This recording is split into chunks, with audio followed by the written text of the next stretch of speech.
Hi, hey, yo. It's the last day of 2019. I have been seeing this tweet go viral and I'm pretty glad it's going viral because it's an important tweet. Okay, here it is right here. It says, I know we're in the yearly recap phase on social media and everyone is announcing their biggest wins, but please don't compare yourself and your progress to others. Then one of my friends, who's fucking dope and I want you to go follow her, so she reposted this and she said, also, you're not gonna see people post their worst moments or even their regular moments. You have no idea what actually goes on in people's lives. Social media is heavily curated, hers included. I appreciate that. Her and I agree on the importance of putting real stuff on social media, letting people see what the real process looks like. I'm a huge proponent for being real on social media, and it's because I don't want people seeing other people on social media that are quote unquote doing something with their life and thinking, wow, that looks easy on them and it's not easy on me, so I don't belong doing that. That's what I don't want. So because it's the last day of the year and people are recapping their biggest wins, I want to do the opposite. I want to give you an honest recap of what was a really challenging year, and I'm gonna celebrate the excellent parts, I'm gonna celebrate my wins, but I'm gonna do it alone tonight in a dark room with a eucalyptus candle and some ice water. Okay. And I'm not saying any of these things to be negative. I'm not saying this to promote negativity. And I don't want anyone to go start a GoFundMe for me because I'm only gonna spend that money on food. But you know what? I think this is a cool idea, so I'm gonna do it. That's that. That's that. The beginning of this year, I gave myself permission to quit my job, and I thought it was going to be the best thing that ever happened to me, the best thing I ever did for myself. And in some ways it was, in some ways it definitely wasn't. But to be prepared for launching myself into entrepreneurship and shit like that, I dropped thousands of dollars to go to multiple conferences. In February, I went to the 10X conference. In March, I dropped another $1,000 on a plane ticket to Vegas, and I spent another couple $1,000s on courses there that I also still haven't even logged into. What I didn't realize is that more than they're selling courses and more than they're selling conferences, they're selling hope, and I ate that shit up. Not because I had any interest in what these courses taught. I was just looking for evidence that I had a bright future, that I could do something with my life, that life wasn't gonna suck so much. So I was looking at people whose lives quote unquote didn't suck and just like saying, oh, I guess I should learn from them. In reality, I just spent mad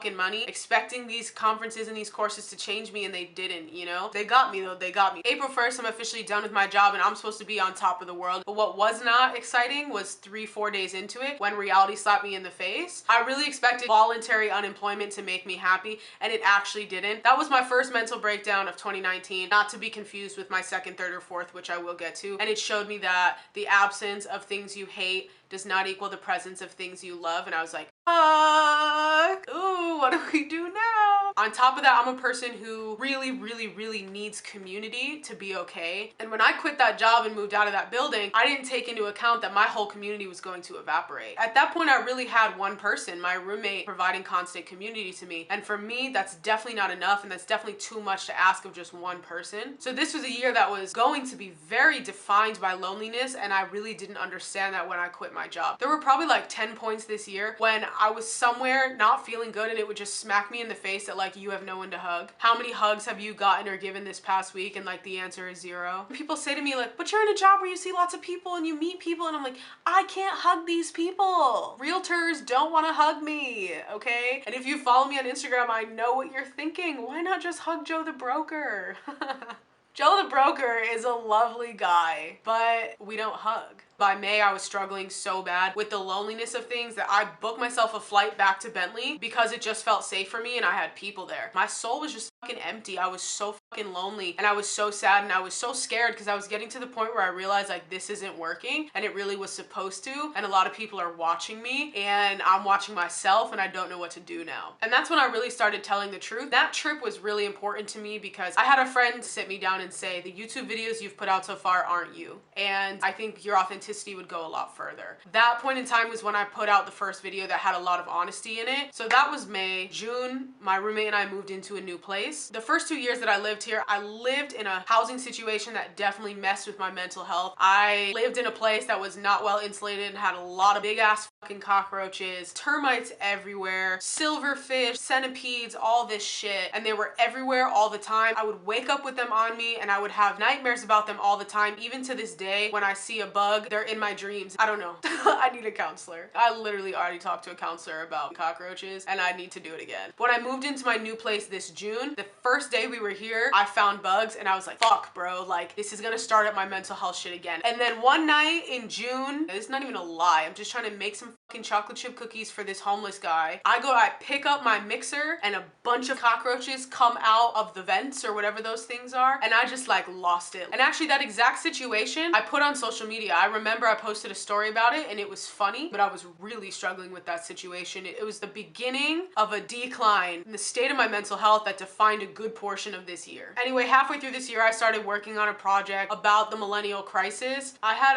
a streak of probably 4 or 5 days where I literally just sat on my couch sobbing, doing nothing, sobbing for days. And I was like, whoa, bitch, you've never done that in your whole life. What's going on? And I just realized, like, as I'm exploring these topics, I'm just grieving for our entire generation. And I was feeling the massive heaviness and hopelessness and all of this stuff that our generation is feeling. I was feeling it for all of us. And I just sobbed. This summer kind of flew by. It was so hot that I was kind of just hibernating inside and just trying to work as much as I can. Because at that point, again, I was still convinced that the amount of money in my bank account was indicative of the brightness of my future. So I was just trying to hustle. I genuinely was not hustling in a direction. I was literally hustling towards my own worthiness, tying my performance to my worthiness. And that's a big fucking problem. That shit threw me off course for a lot of months this year. Anyway, the summer passes by, the school year starts. My roommate's a teacher. She ends up getting a heavier workload at work. She gets into grad school, so she's at school at night, and she gets a boyfriend, and she's living her best life. But mentally, behind the scenes, I'm really struggling. I'm really struggling knowing I'm already asking for all my community out of one person, and that's not fair. And on top of that, a lot of your time is occupied, which means I'm not gonna have it anymore. I was trying to mentally prepare for how lonely I was gonna be, and I didn't really know how to do that. And I turned to what I've turned to for many years, which was food. There was a point in time for probably like a month when every night after like the noise of the day would subside, all the emotions that I was feeling, all the loneliness, all the struggle, all the pain, all the disappointment, all that stuff would surface. I would literally black out, walk across the street to Target, buy a pint of Ben & Jerry's, bring it home, eat the entire thing, throw it away, walk into the bathroom, look in the mirror, and like wake up at that point. Like I'm telling you, I would black out until I did the entire routine. That obviously wasn't good.